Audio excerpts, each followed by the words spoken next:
सुप्रभात बच्चों, कैसे हैं आप सब। उम्मीद है अच्छे से होंगे और अपनी पढ़ाई ठीक से कर रहे होंगे।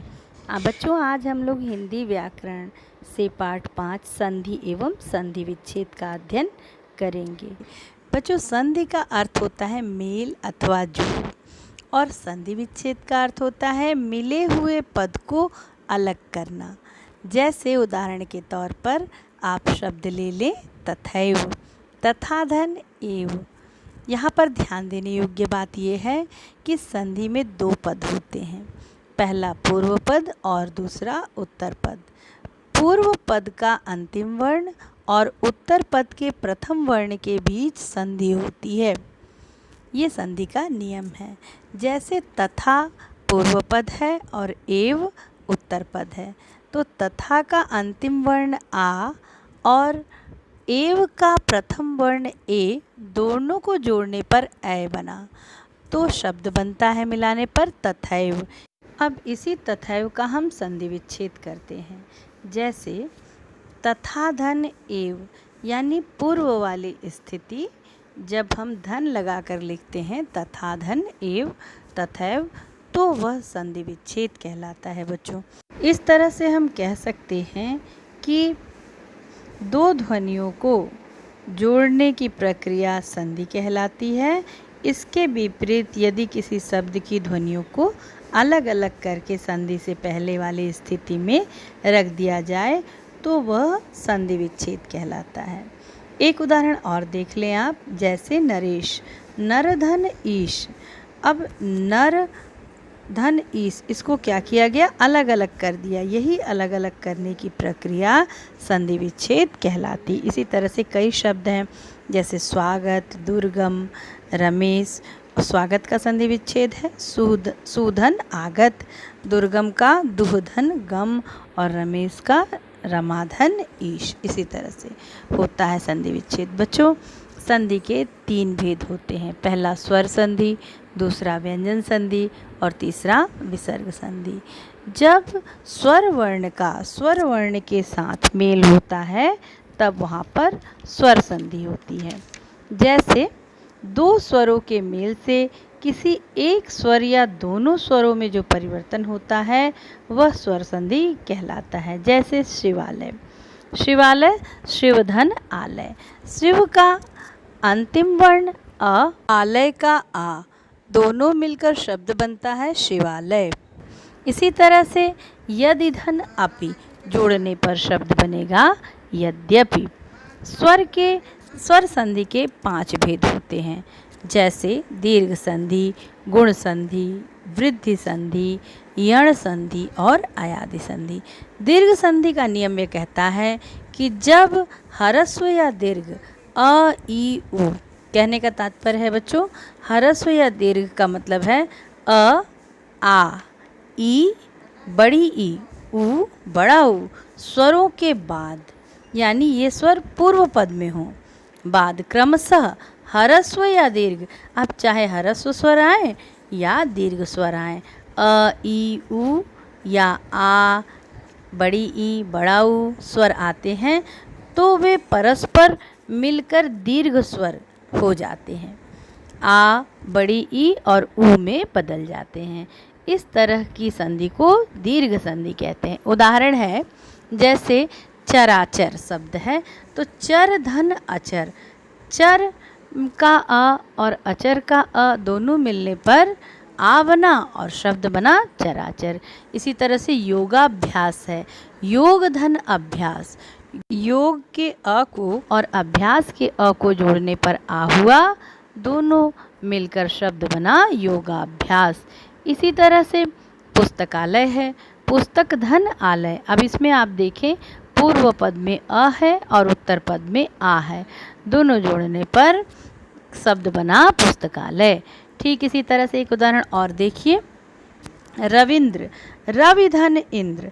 अब व में छोटी ई की मात्रा है तो इसका अंतिम ध्वनि क्या हुआ, छोटी ई, और इंद्र में भी छोटी ई है। अब इन दोनों को मिला देंगे तो बड़ी ई हो जाएगा, जोड़ने पर शब्द बना रविंद्र। यहाँ ध्यान देने योग्य है बच्चों कि संधि विच्छेद करते समय रवि छोटी ई की मात्रा से लिखा जाता है, लेकिन जब संधि हो जाती है तब बड़ी ई हो जाता है। इस कारण से रविंद्र लिखा जाता है। बच्चों, इसी तरीके से एक उदाहरण और देख लीजिए। भानु धन उदय।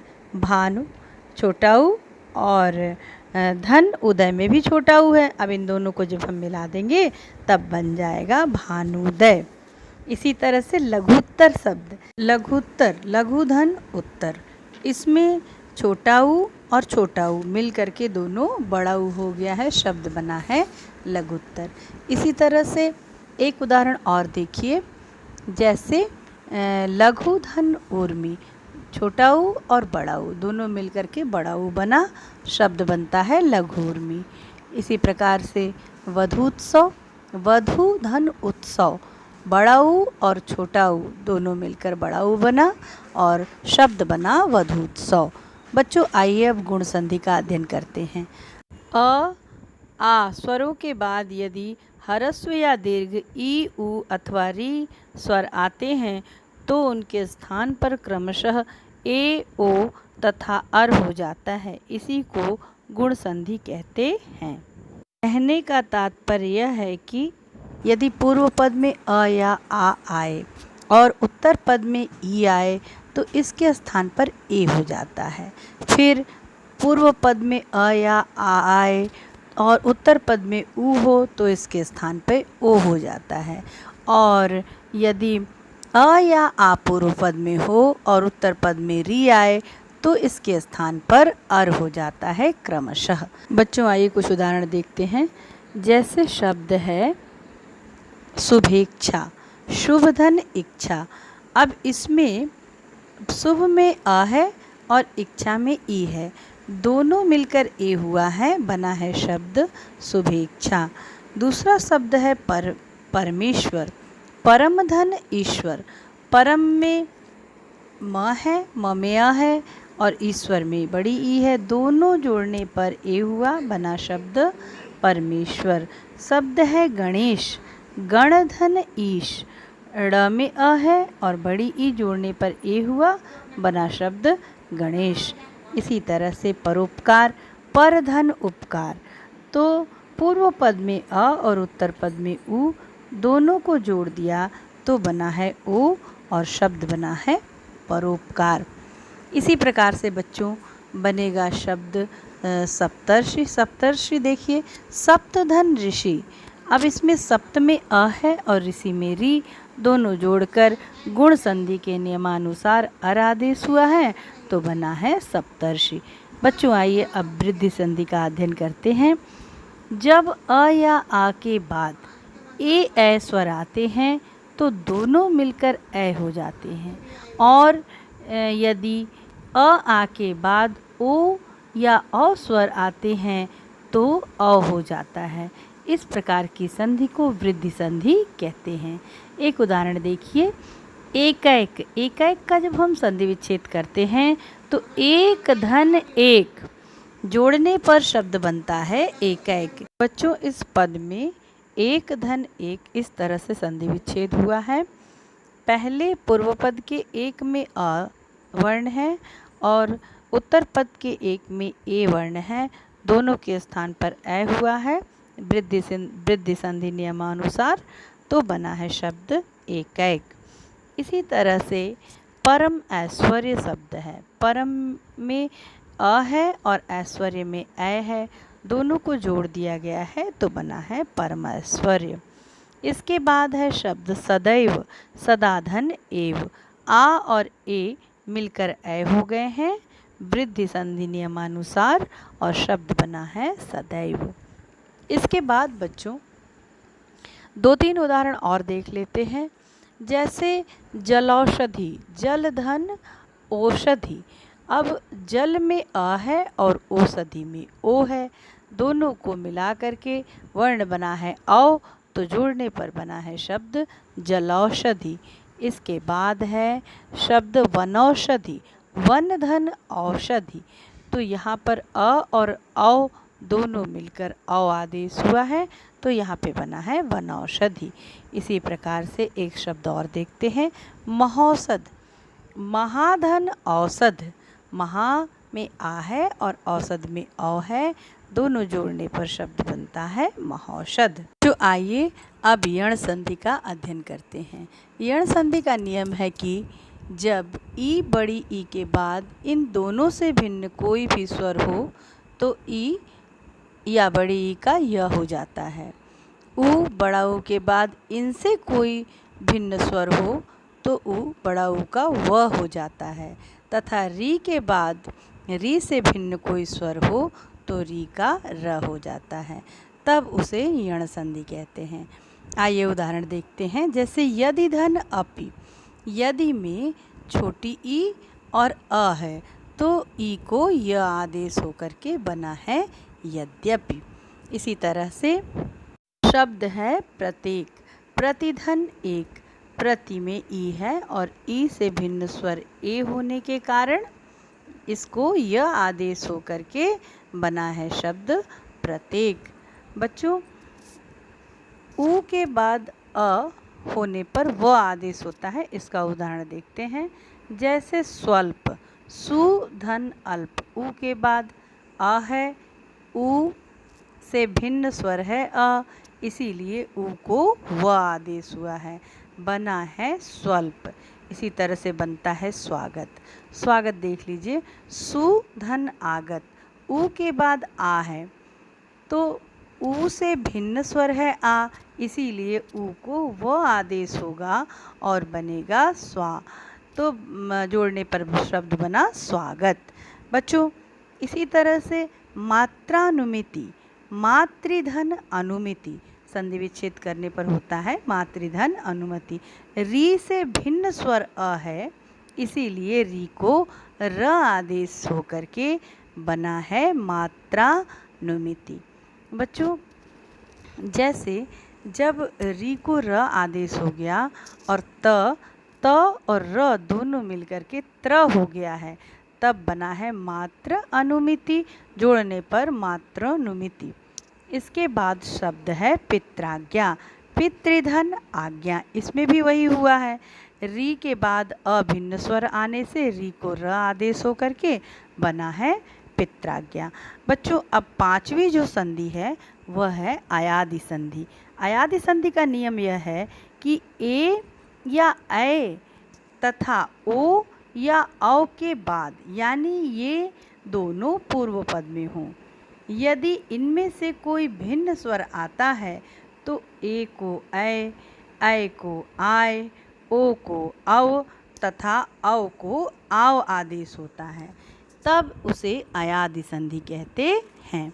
जैसे उदाहरण के तौर पर नयन शब्द है, तो नयन का संधि विच्छेद हम करते हैं तो ने धन अन होता है।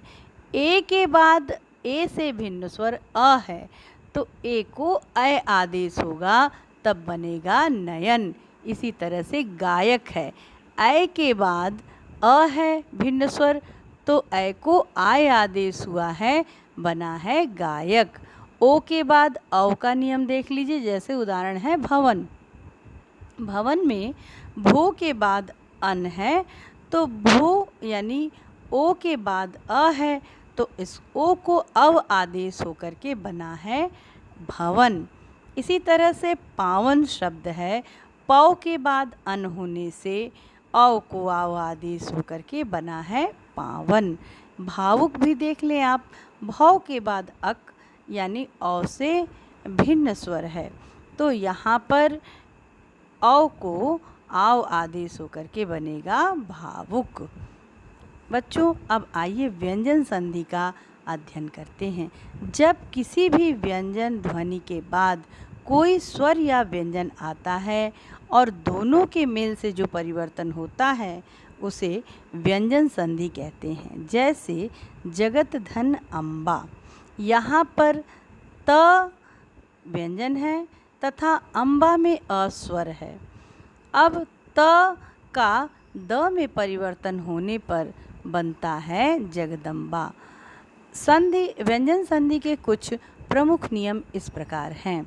जैसे क, च, ट, त, प के बाद कोई भी सघोष ध्वनि, स्वर या किसी वर्ग का तीसरा या चौथा व्यंजन जैसे ग, घ, ज, झ, ड, ढ, द, ध तथा ब, भ अथवा य, र, ल, व, ह व्यंजन आते हैं तो निम्नलिखित परिवर्तन होते हैं। क का ग हो जाता है, च का ज हो जाता है, ट का ड हो जाता है, त का द हो जाता है और प का ब हो जाता है। आइए उदाहरण द्वारा इसे समझते हैं। जैसे वाक धन ईश।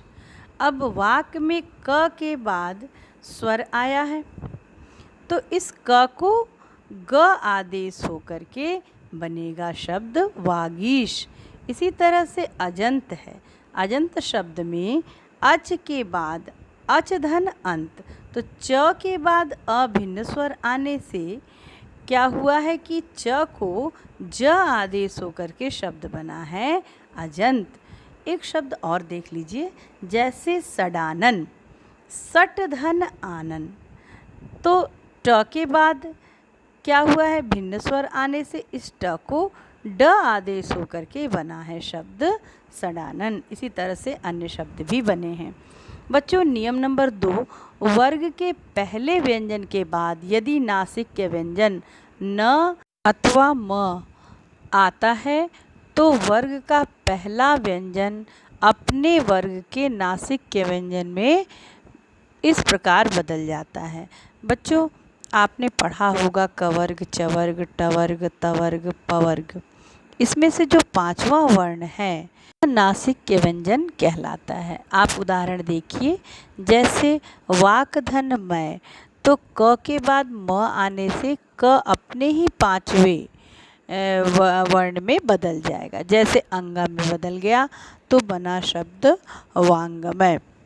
इसी तरह से सट मास शब्द है, तो सट ट के बाद म आया तो ये ट ड़ में तब्दील हो गया, क्योंकि टवर्ग का 5वां वर्ण ड़ है तो बना सड मास। इसी तरह से सतमार्ग, तो त अपने 5वें वर्ण न में बदल गया तो बना सन्मार्ग। बच्चों, इसी तरह से अन्य शब्द भी बने हैं। अब नियम नंबर 3 यह कहता है कि त के बाद यदि च छ हो तो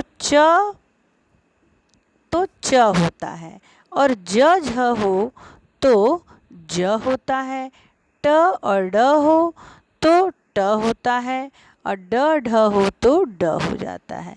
जैसे उत्धन चारण, आप अक्सर बोलते हैं ना उच्चारण, तो उसका संधि विच्छेद है उत्धन चारण। अब त के बाद च है तो ये किस में बदलेगा, ये आधे च में परिवर्तित हो जाएगा तो बनेगा शब्द उच्चारण। इसी तरह से उत के बाद छिन्न है तो त के बाद छ आया है, इसीलिए ये किस में तब्दील हो गया। त वाला नियम फिर से ध्यान से एक बार देखिए, ये तब्दील हो गया है च में, आधे च में, तो बना है उच्छिन्न। इसी तरह से सज्जन एक देख लीजिए शब्द, जैसे सज्जन में सतधन जन है तो त के बाद, ठीक है, त के बाद क्या नियम कहता है कि यदि त के बाद ज आए तो ज आने पर क्या हो जाता है, उसे आधा ज आदेश होकर के बनता है सज्जन। इसी तरह से बनता है उड्डयन, उल्लास, उल्लेख आदि। चौथा नियम, यदि त के बाद श व्यंजन आता है तो त का च हो जाता है तथा श शब्द छ में बदल जाता है।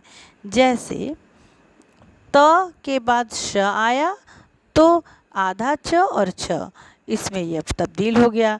फिर उसके बाद से है उत्शिष्ट, इसके बाद ये बनेगा उच्छिष्ट। हनुमत शास्त्री बनेगा हनुमत शास्त्री। बच्चों, इसके बाद 5वां नियम है, यदि त के बाद द व्यंजनों के बाद ह व्यंजन आता है तो त अथवा द का परिवर्तन द में, आधे द में, तथा ह का परिवर्तन ध में हो जाता है। जैसे त के बाद क्या आया, त के बाद ह आया, तो अब ये किसमें बना, दध, आधा द और ध, दध। तो शब्द है उद्धार। संधि विच्छेद इसका इस प्रकार से होगा, उत्धन हार, शब्द बनेगा उद्धार। पदहति बनेगा पद्धति। 8वां नियम ये कहता है कि अनुस्वार के बाद जिस वर्ग का व्यंजन आता है, अनुस्वार उसी व्यंजन के वर्ग का नासिक्य बन जाता है। जैसे अनुस्वार के बाद कवर्ग का व्यंजन आया तो उसको कवर्ग का नासिक्य व्यंजन क्या है, अभी बताए थे हम, अंगा, तो अंगा में वो बदल जाएगा। जैसे संगीत शब्द है तो समधन गीत, म के बाद, म अनुस्वार के बाद ग आया है, अब ग कवर्ग का वर्ण है, तो ये किस में तब्दील हो जाएगा, ये तब्दील हो जाएगा अंगा में, तो बनेगा संगीत। बच्चों अगर आप अंगा लगा कर लिखेंगे तो संगीत इस तरह से लिखा जाएगा, और यदि आप इस अंगा को अनुस्वार रूप में लगाएंगे तब ऊपर बिंदी के रूप में यह दिखाई देगा, तब बनेगा संगीत। इसी तरह से शब्द बना है संचय, कंटक, संतोष, संपूर्ण आदि। आइए बच्चों अब इसके बाद और नियमों का अध्ययन करते हैं। नियम नंबर 7 ये कहता है कि अनुस्वार के म के बाद यदि य, र, ल, व, स, श, ह व्यंजन आते हैं तो अनुस्वार बिंदु के रूप में लिखा जाएगा, म वर्ण के रूप में नहीं। जैसे समधन योग, अब सम के बाद देखिए अनुस्वार के म, सम में म है तो म के बाद य आया है, तो अब ये म ऊपर बिंदी के रूप में लिखा जाएगा, यानी अनुस्वार के चिन्ह के रूप में लिखा जाएगा, तो बनेगा संयोग। इसी तरह से संलाप, संसार, संहार, संरचना, संवाद, संशय एवं संलग्न शब्द बने हैं। 8वां नियम, यदि स व्यंजन से पहले आ के अलावा कोई अन्य स्वर आता है तो स का श हो जाता है। जैसे वी धन सम शब्द बनता है विषम। अब यहाँ पर कह रहा है कि स के पहले, तो स के पहले व में ई है, अर्थात वह अ या आ के अलावा स्वर है, तो अब इस स को श आदेश होगा, यानी दंत्य स को मूर्धन्य स आदेश होगा, तब बनेगा विषम। इसी तरह से शब्द है परिषद, परिधन शद।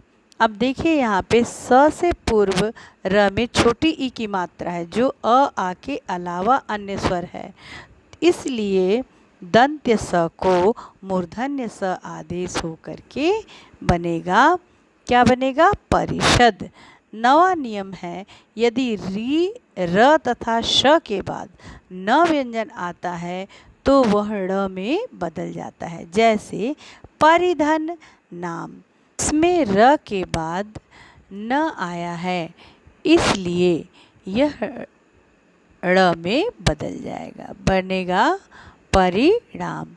इसी तरह से शब्द है ऋण, ऋण का संधि विच्छेद है री धन न। अब यहाँ पर आप ध्यान दें कि री के बाद न आने से न किस में बदल जाएगा, ड़ में बदल जाएगा, तो बनेगा शब्द ऋण। बच्चों आइए अब विसर्ग संधि का अध्ययन कर लेते हैं। विसर्ग के बाद स्वर या व्यंजन ध्वनि आने से विसर्ग में जो परिवर्तन होता है उसे विसर्ग संधि कहते हैं। जैसे मनः बल, तो मनः में विसर्ग लगा हुआ है और उसके बाद बल लिखा है, तब बनेगा शब्द मनोबल। नमःकार जोड़ने पर नमस्कार, तपः बल शब्द बनता है तपोबल। विसर्ग संधि के कुछ नियम इस प्रकार हैं।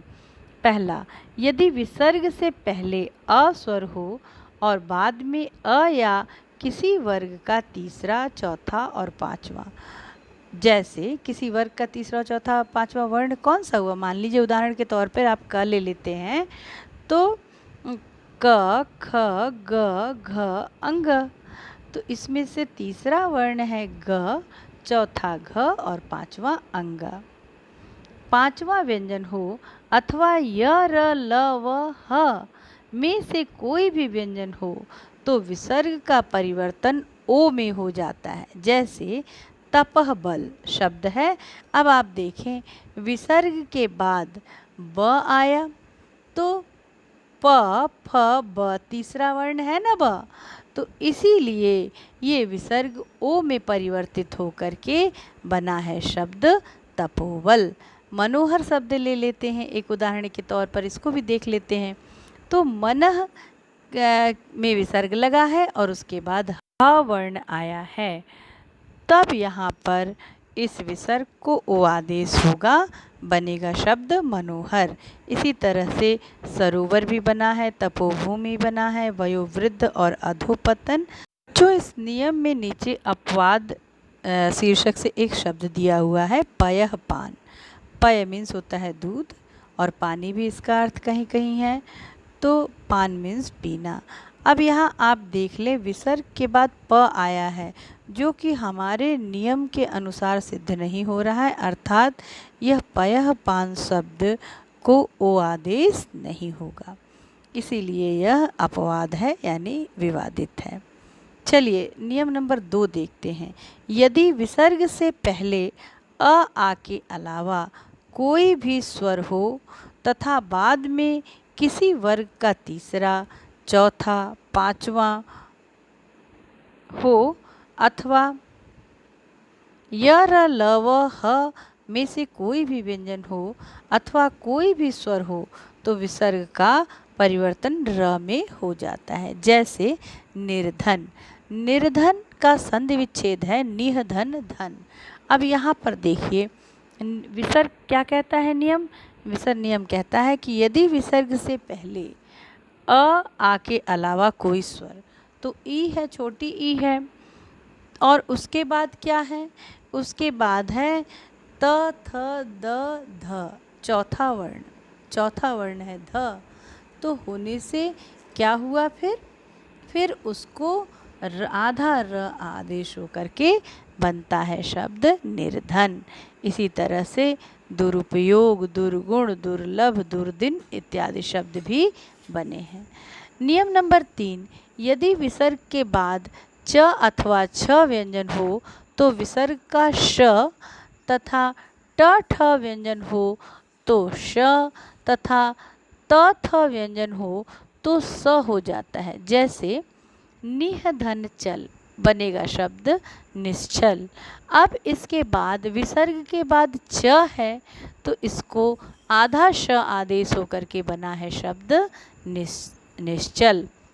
इसके बाद है धनुष धन, धनु धन टंकार शब्द बनता है धनुष टंकार। अब देखिए विसर्ग के बाद ट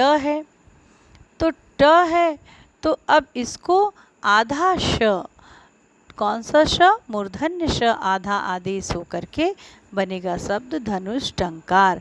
मनस्ताप है तो मनः के बाद शब्द है ताप, विसर्ग के बाद त आया है तो अब इसको आधे श में परिवर्तन हो जाने पर यह बनेगा मनस्ताप। नियम नंबर 4, यदि विसर्ग के बाद श, श और स व्यंजन हो तो विसर्ग या तो उसी रूप में बना रहता है या अपने आगे वाले व्यंजन में बदल जाता है। बच्चों यहाँ पे तीनों स है, एक दंत है, एक तालव्य है और एक मूर्धन्य है।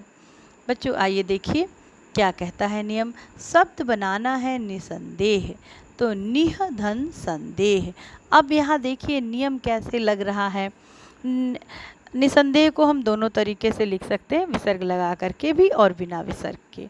यदि विसर्ग के बाद श है, स दंत स है तो अब क्या हो जाएगा, अब ये दंत स होने पर विसर्ग या तो उसी रूप में बना रहेगा, या तो उसमें विसर्ग लगा रहे या फिर अपने से आगे वाले व्यंजन में बदल जाता है।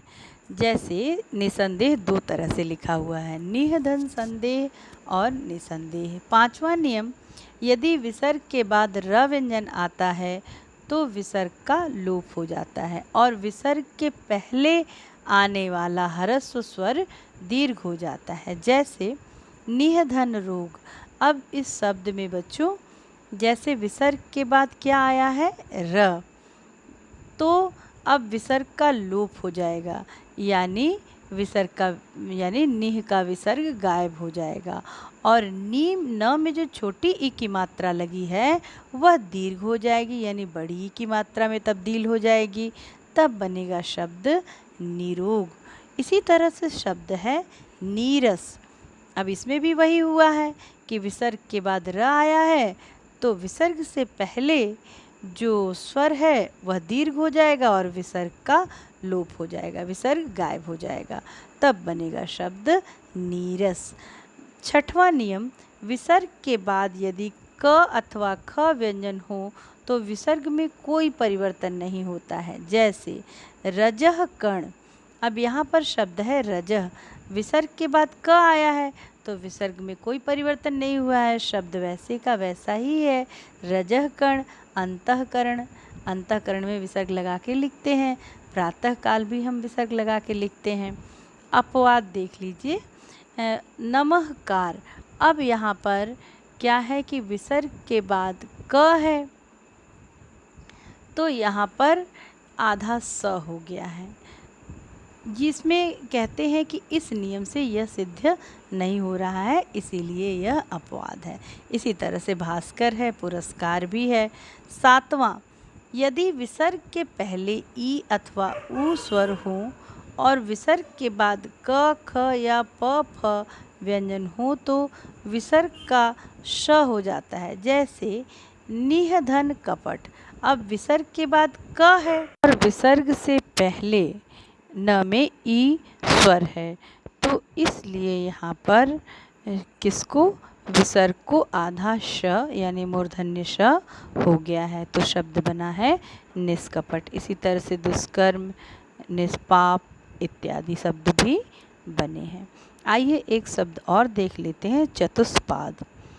चतुर्धन पाद ये शब्द है। अब यहाँ पर विसर्ग के बाद प आया है और विसर्ग से पहले उ है तो इसलिए यहाँ पर विसर्ग को आधा श आदेश हुआ है तो बना है शब्द चतुष्पाद। बच्चों, नियम नंबर 8 कहता है कि यदि विसर्ग के पहले अ आ स्वर हो और बाद में अ आ से भिन्न स्वर आए तो विसर्ग का लोप हो जाता है। अभी आप देख लीजिए, अतः धन एव एक उदाहरण दिया है तो यहाँ पर विसर्ग से पहले त में अ है और इसके विसर्ग के बाद